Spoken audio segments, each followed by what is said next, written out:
You're listening to Just Jenny. Follow Jenny at facebook.com/Jenny Hutt. Hey, Cade. Welcome to my show. Hey, how are you today? I'm good. So, Cade Huseby, I was just saying, you are a young kid. You're turning 18. Are you turning 18 in September? When do you turn 18? Before or after the election? Before, so I could actually vote. You get to vote. Did you register yet? I did, yeah. Good job. So, Thank you. Do you know where you're leaning at this point? 100% towards Hillary Clinton. Okay, good. Well done, Cade. Mm-hmm. Well done. Yes, thank you. Does Donald Trump scare you? Well, my personal opinion is that Donald Trump is one of the biggest terrorists that America actually faces right now, because if you look at the definition of terrorist, it's somebody who uses fear as a way to get what they want politically, and that's what he's doing to everybody in the country. Is he's instilling fear by marginalizing these groups of people, and it's just not right. Yeah, agreed. I agree. Can't debate that point. So let's talk about Project Socialize, which is this documentary short that you made, or short film, or short documentary. Mm-hmm. How do you refer to it? As a docu-short? What do you say? I personally say short documentary. Okay, it's great. Yeah. It's terrific. Thank you. And you're going to tweet it, and I'm going to retweet it so people can go see it. But explain how you had this idea to do this project and what Project Socialize is about, because I think it's quite timely, because it's so much about how social media impacts our lives. So talk about that. Yeah, so as a junior in high school this past year, I'm part of this class called Honors Arts, in which you have to create a project with a 20-hour requirement minimum. And so as a filmmaker, that's kind of my powerhouse in the class, is I wanted to try a new genre, and a documentary is something I've never done before. And I'm somebody who uses social media quite a lot, and it has a huge part in my life as a teenager and especially a high school student. So noticing all my friends and my social groups using social media, sometimes in a negative way, it was getting to me, and I could tell it was getting to them. So I figured it was a great time to use that and the opportunity to make a documentary and explore everything that's possibly wrong with what we're doing every day.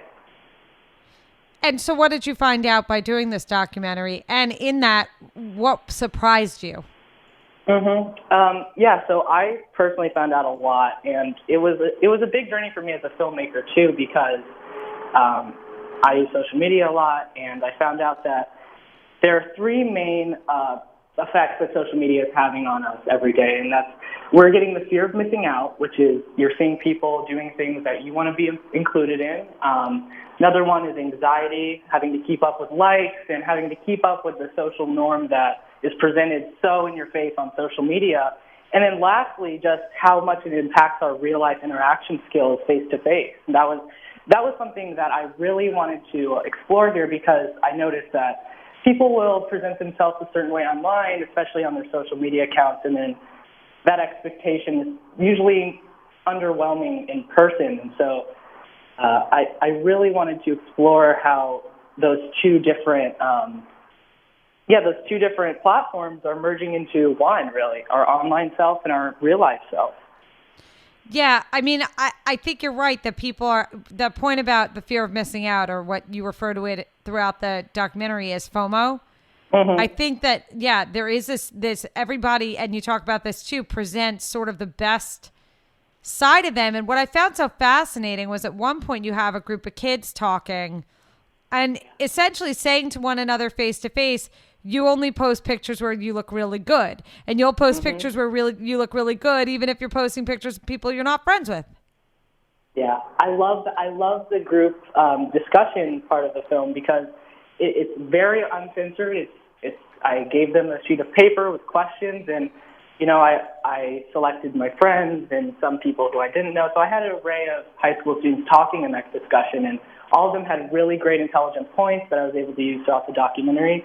And I think they all walked out of that session questioning how they use it, which was kind of a very good foreshadowing to how the audience might react to the final film. Have you changed your use of social media since the movie? That's actually a question I get quite often in reference to the film, but I think that I have for sure, definitely internally, but I think most people would say, no, he still posts pictures, but I really do put thought into what I'm sharing. How is it going to make the people who are seeing this feel? What am I saying about myself by putting this online? And of course, at this point in my age, online profiles have a lot of weight in your life. And so I just try to manage it so that it's not overwhelming. And I really try to make sure that I'm hitting those points. Am I giving somebody FOMO? Probably not, possibly. Am I giving them anxiety? But I think, but not. hold on a minute, but I don't think it's your responsibility. See, I think that the responsibility of how I think that comes to that. I think that's up to us. When we go online and we look at other people's pictures or posts, we can either choose to look at them for what they are, like, oh, Cade is having a great time with some of his friends. Or we can look at it and say, oh, Cade is having a good time with some of his friends. I'm not invited and I'm a loser. You're not responsible for that. No, but I understand that argument, but I also think I really think it's half and half, because if you're constantly putting material out there to people you know who possibly know you personally, and like, I mean, yeah, I definitely think it's half and half. I guess, because maybe what you're saying is that if you're knowingly putting something up to make people feel like they're missing out, then you have responsibility. But for sure, and I've encountered some friends and acquaintances who will do that, and they'll use social media as a tool to let people know where they are. Like, look where I am, look where you're not. Right. And sometimes they do it almost as a defense mechanism because they're feeling bad about being left out of something else. So it's almost retaliatory. Like, you didn't invite me to your thing, but I'm going to post this. I'm having a better time with these people. And that's that. So it sort of becomes nobody's talking. Everybody's just sort of posting. So you learned that too. So what did you learn about face-to-face interactions while making Project Socialize? Well, I think something that Cesar Kuriyama, who's the founder of 1 Second Every Day, a marvelous app that helps people capture their lives. Something he said in the interview is that we as a society are now incorporating the online platform into our discussions about how we treat other people. And with the real-life interaction, some people are now getting more of, people are leaning more towards, how do I treat people online? Am I cyberbullying? And then they kind of leave the real-life interactions for just face value interaction. So we're not, if you're looking at your phone 30% more, you're 30% less likely to be able to read somebody's face in a conversation, because over text, you're missing vocal inflection, facial expression. You're missing so many key aspects of social interaction that you're not even aware of.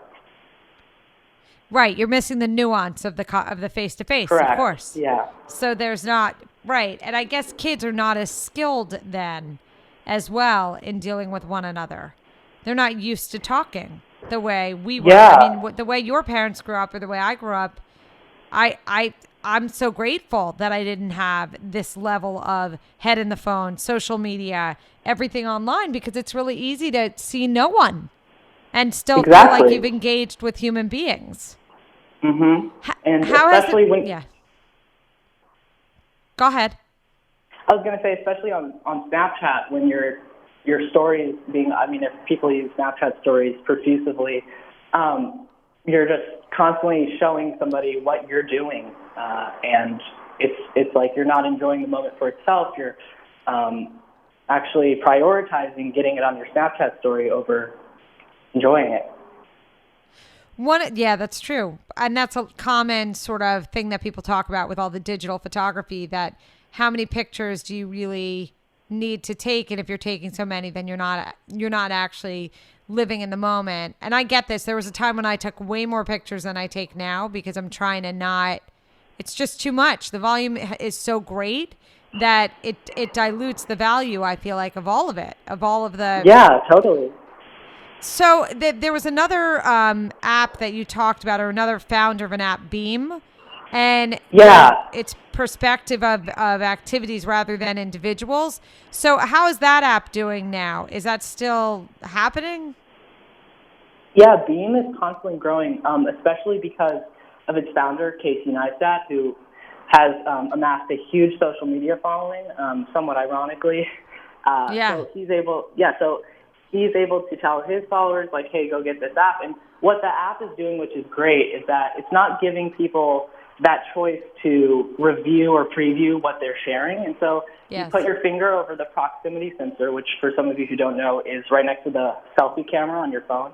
And it will share what's exactly in front of you, and then it will post it. And you don't get a chance to edit it or preview it. It just goes up. And, of course, you can delete it. But what that app is doing, which is so great, is that if you really feel so, it's kind of helping people make the decision of, is this something worth sharing? Is this something not worth sharing? Because if you don't have a chance to edit it and make it look so pristine like you see on Instagram, it will take the value out of what you're sharing. And so Beam, I think, does a great job of helping people decide what they should share and what they shouldn't. Do you think, based on making your movie Project Socialize, and again, I'm talking to Cade Huseby, and you can follow him on Twitter at Cade Huseby, and I tweeted a link to the movie. Do you think that that the trends are changing with social media, that people are starting to use it more for promotion or for work or for rather than this sort of kind of socializing, communicating thing? Or do you think we're still heavily involved? Well, I think that we see a lot of celebrities and people with huge followings using it as a huge advertising tool. And that's honestly what it is, because it's a simple way to cut out the middleman and get your message across to anybody who wants to hear it. And so I think as we move forward with social media, we'll see a lot more of that advertising becoming present on our screens. And recently, Snapchat added in advertisements between stories. So when you're going to watch your friend's stories, you actually have an ad every once in a while. And I think companies, and especially the bigger entertainment corporations, are starting to take advantage of that, and we'll definitely see more of that moving forward. Right. But I think you're right about that. I hope so. Yeah. Mm-hmm. And so what is what were you going to say? I was just going to say, but I don't want to come off as somebody who's telling people like how to live your life online, but I think it's just super important to be aware of what could potentially be happening to you and reacting to that in a calm manner and knowing what's going on to you. Right. Agreed. So, Cade, how's the reaction been to the film? Oh, it's been so much. It's been totally more than I could have ever asked for. I have currently about 600 something views on the film on Vimeo, which is doing great for its reach. And also I've been able to submit it to some film festivals, and I've won a few awards.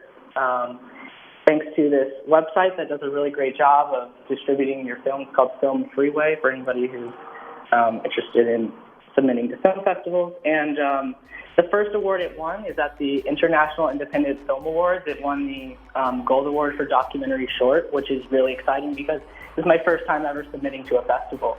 It's incredible. Cade, I've no doubt this is the first of many films you're going to make. You're terrific, and I'm sure I'll see you soon. Thanks for being on my show. Thanks for being in my movie. Goodbye. Bye, sweet pea. Bye. That's right. I am in it. Thanks. Goodbye. Thank you. Bye. Bye. Sure. Bye, Cade. I'm only human, can't you say I made a mistake? Please just look me in my face, tell me everything's okay.